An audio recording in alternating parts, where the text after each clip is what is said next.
From KALB, this is a First Alert forecast.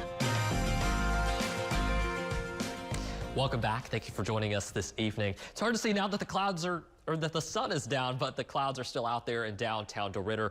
We're going to be keeping that cloud cover overnight tonight, and temperatures are going to stay a little bit warmer, partially thanks to that cloud cover that we have overhead right now. We've got temperatures in the upper 40s and even low 50s in a few spots right now, but as I mentioned, we'll cool down a little bit, and then temperatures will kind of stay pretty steady. Here in Alexandria, I do expect us to get down into the upper 30s, but our southern parishes may stay in the low and mid 40s overnight tonight. However, the extreme northern portion of central Louisiana could make it into the mid 30s.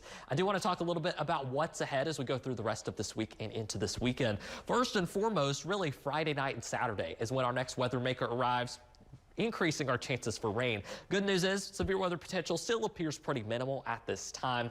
If that changes, though, we will let you know. Walking through this with you on Extended Futurecast, you'll notice Friday afternoon we've got the cloud cover, but we're staying dry. And then it's during the overnight hours Friday into the early morning hours on Saturday that we see the rain moving through. That moves out for the afternoon. And then we really stay dry until we get to about Monday to Tuesday of next week. And with the temperatures, things are certainly looking interesting. This right here is one model run of what we could see, and I'll break down that confidence for you a little bit more here in just a second.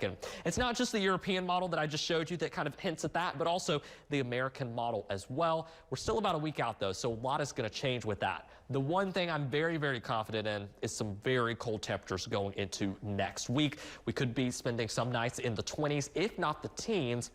And there's lower but increasing confidence in the chance for that wintry precipitation. So first and foremost, this is a look at the potential snow accumulation with the European model. And I want you to listen to what I have to say with this, because what you see on the screen is likely not going to happen. The European model hints at some pretty hefty snowfall totals, 10 inches here, 15 in Monroe, but let's think about it. How often is it that we see snow? Even 5+ inches, not that often. I think the European model's doing a decent job of handling that.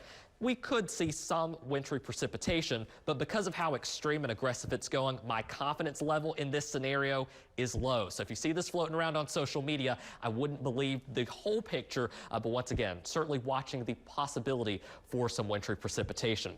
The American model is a lot more toned back, showing snow accumulations potentially well below ½ an inch. And because of this, we're still a week out, so I'm keeping the confidence level in the low area, but I do have it a little bit higher and closer to that medium compared to the European model.